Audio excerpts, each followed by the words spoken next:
के अंदर जो पहले है, जो कंप्लीट जिसको बेचा है उसको कंप्लीट करने के लिए वो नोटिस बेचता है।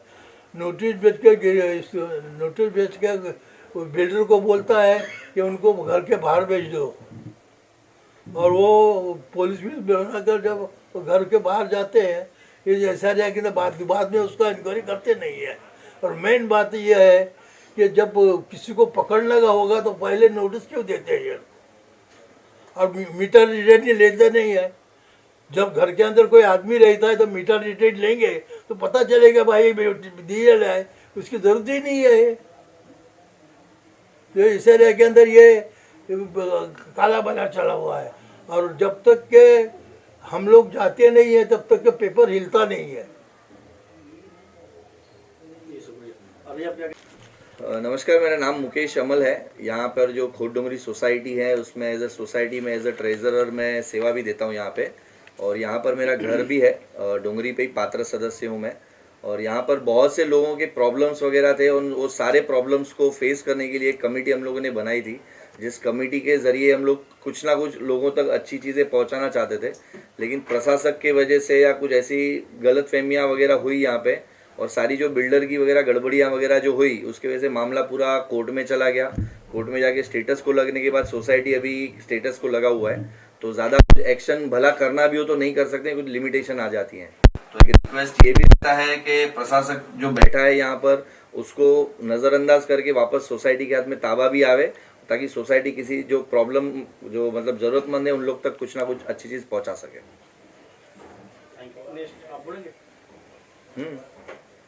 તમારું જ પ્રોબ્લેમ કયો તમારો જે છે પેપર તમારું છે ને? હા બસ।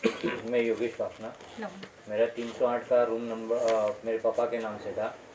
उन्होंने, मैं जब चाबी लेने गया तो उन्होंने मुझे चाबी तो नहीं दिया, बोले 24,000 रुपया लेके आओ।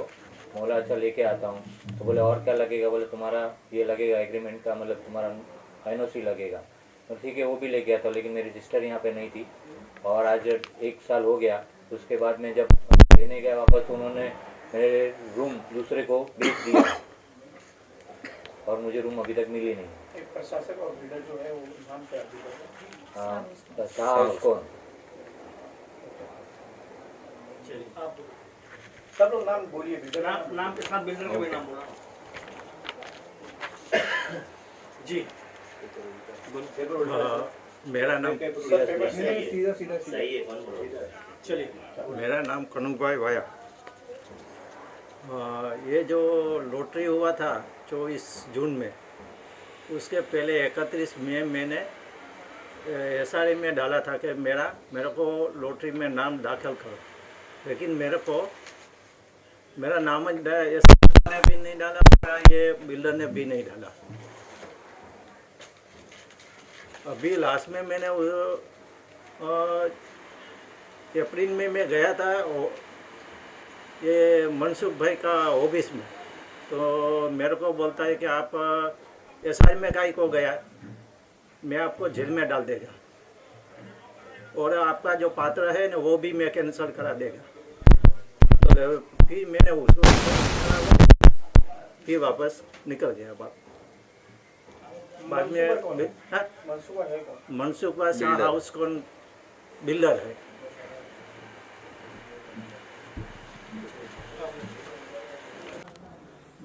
मेरा नाम आदम काजी है, और ये सोसाइटी खुद छोटा सी डोंगरी के मैं से सदर हूँ।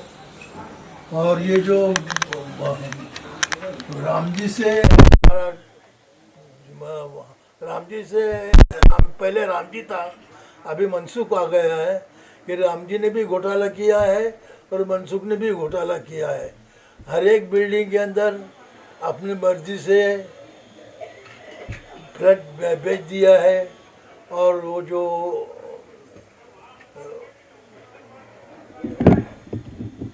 अपना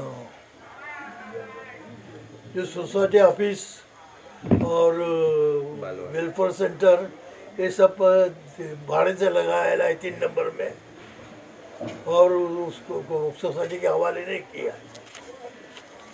और हमारा जो ऑफिस था, ये बिल्डर ने कुछ मेंबर अपने तरफ खींच के उस सोसाइटी को डिसोल्व किया है।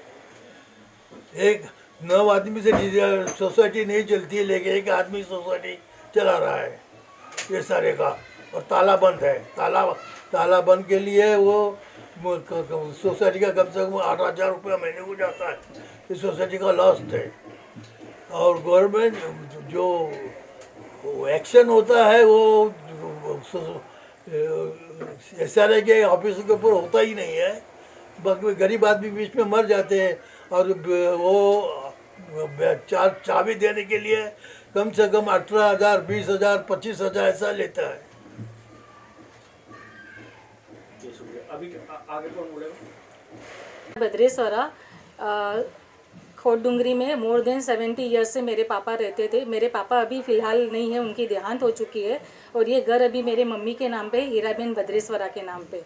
मेरा एलिजिबल लेटर मेरे हाथ में जो है वो 2 नवंबर 2023 को मैं पात्र हो चुकी थी, और मैंने बिल्डर को रिक्वेस्ट किया कि अभी जो लॉटरी होने वाली है वो लिस्ट में मेरा नाम आप दाखिल कीजिए, बट उन्होंने मेरा नाम उसमें डाला नहीं।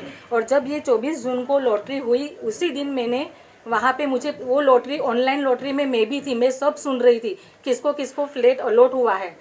24 जून 2024 को मेरा एनेक्शन नंबर है 1173, और ये अशोक भाटिया का नंबर है 1175, जो मेरे पीछे का नंबर है।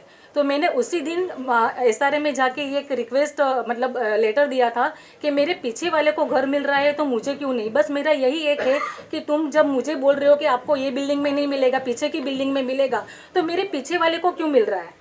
मेरे पीछे वाले को तुम दे रहे हो और मुझे क्यों नहीं दे रहे हो? तो मेरी बिल्डर से यही रिक्वेस्ट है कि अगर आप मेरे पीछे के पात्रता वाले को दे रहे हो तो मुझे क्यों नहीं दे रहे हो? तो मेरी SRA से और बिल्डर, शाह हाउस कौन बिल्डर से यही रिक्वेस्ट है कि जैसे आपने 5 नंबर बिल्डिंग में काफ़ी लोगों को मेरे पीछे जो एनेक्सर में ना पात्रता हुए हैं वो लोग को फ्लैट दिया है, तो मुझे भी दे दीजिए। एनेक्सर में हमारा नाम भी है, हमारा घर भी पात्र है।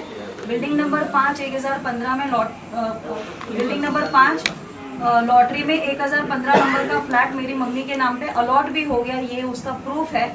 उसके बाद भी वो हमें चाबी नहीं दे रहे। जिस दिन 24,000 रुपये सबको बुलाया था लेने के लिए, मैं 24,000 रुपये लेकर यहाँ सोसाइटी ऑफिस में भी आई थी, बट मुझसे ना पैसे लिए और मुझे बोला कि नहीं हम आपको चाबी नहीं दे सकते, और ऐसा बोल के मुझे वहाँ से निकाल दिया।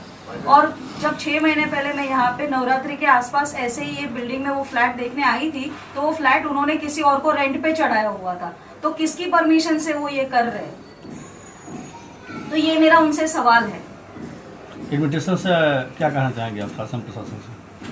घर जब मम्मी के नाम पे अलॉट हो चुका है तो आप हमें चाबी क्यों नहीं दे रहे? ये मेरा उनसे सवाल है।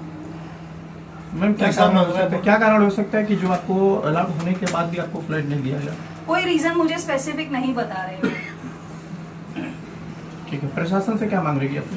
बस हमारा घर है, हमें चाबी दे दीजिए।